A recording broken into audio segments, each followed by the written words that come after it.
Ici aussi, on veut sauver la planète. Nous sommes au centre de Lausanne, dans un nouvel espace de coworking où des jeunes gens motivés essaient de trouver des solutions. On appelle cela de l'entreprise sociale ou plutôt social entrepreneurship, ça sonne mieux. MyGreenTrip.com est l'une de ces initiatives. MyGreenTrip, c'est une communauté de voyageurs et d'organisations touristiques qui ramassent les déchets sauvages en pleine nature. C'est votre idée, vous l'avez eue comment? Vous voulez faire quoi? On l'a eu en Malaisie, en voyage avec ma femme, il y a 3 ans maintenant. Et en fait, dans un parc naturel, on a été tellement choqués par les déchets qu'on a vus qu'au lieu de visiter le parc, on a ramassé les déchets qu'on trouvait. On les a ramenés à l'entrée du parc, on a tout mis sur la place publique.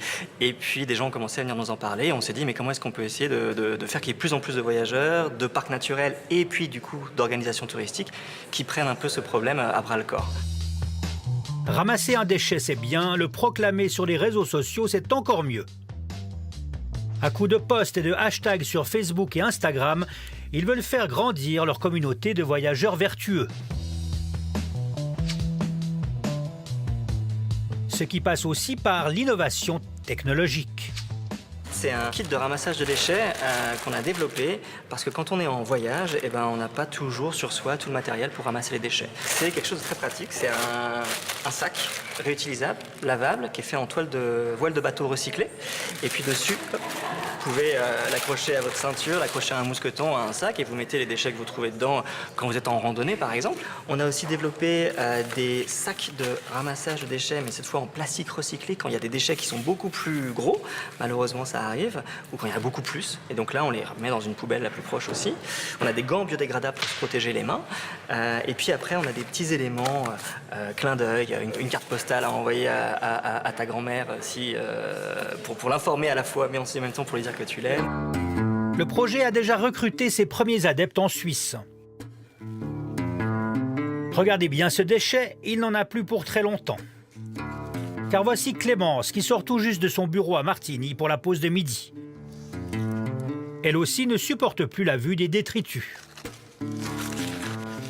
C'est vraiment de rendre le monde un peu plus beau qu'il est parce qu'il y a des endroits absolument magnifiques, mais des fois c'est un peu décevant vu qu'il y a des déchets partout. Donc si on peut aider et faire partie d'une communauté de voyageurs engagés, tant mieux. Et elle ne va pas s'arrêter en si bon chemin puisque cet été, elle voyagera utile. Mon projet, c'est de partir découvrir la Suisse et je fais un road trip pour passer dans les 26 cantons. Et le but de ce voyage, ça va être en premier de ramasser des déchets si on en trouve. Si on n'en trouve pas, on sera très content. Mais aussi de démarcher des partenaires potentiels. Donc dans les établissements dans lesquels on va rester, on va leur parler de MyGreenTrip, du projet et leur demander si ça les intéresse d'être partenaires. L'objectif, bâtir un réseau mondial de bonnes adresses où l'on peut pratiquer un tourisme durable.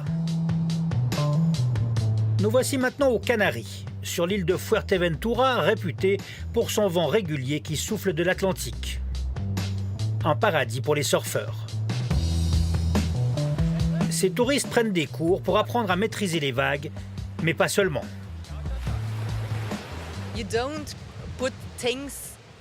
Ce n'est vraiment pas possible de jeter ces déchets par terre. Il faut les emporter. Moi, quand j'en vois, je trouve normal de les ramasser.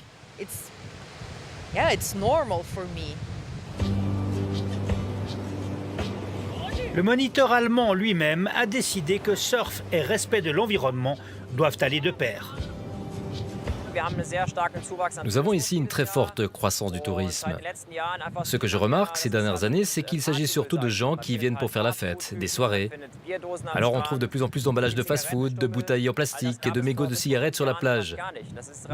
C'est relativement nouveau. Il y a 5 ans, il n'y avait rien. Le problème, c'est qu'il y a encore des gens qui aiment la nature et qui vont tomber sur ces déchets. Je comprends bien que pendant les vacances, on veuille se vider la tête. Mais ce n'est pas une raison pour bronzer idiot et dégager sa canette de bière n'importe où parce qu'on se dit qu'on ne reviendra jamais.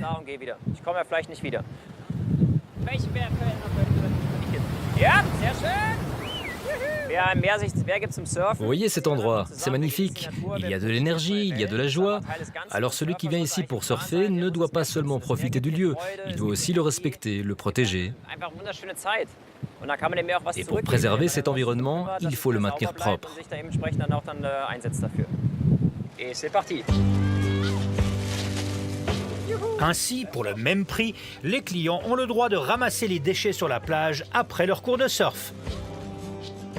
Comme ces visiteurs belges qui ne rechignent pas à payer de leur personne.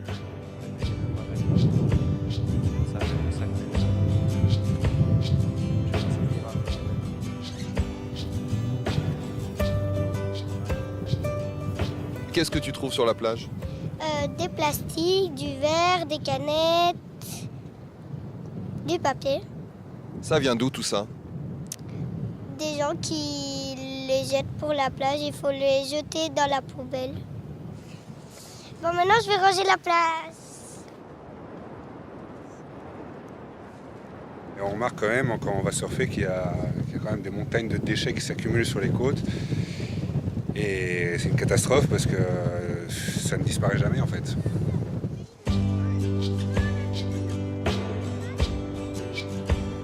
Et les surfeurs écolos font même des émules sur place. Merci. Gracias. C'est qui ces enfants?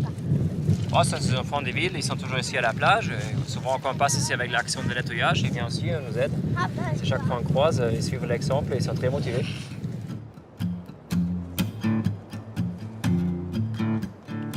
Fin du ramassage. Les touristes laissent les lieux plus propres qu'ils ne les ont trouvés en arrivant. Et surtout, ils sont heureux.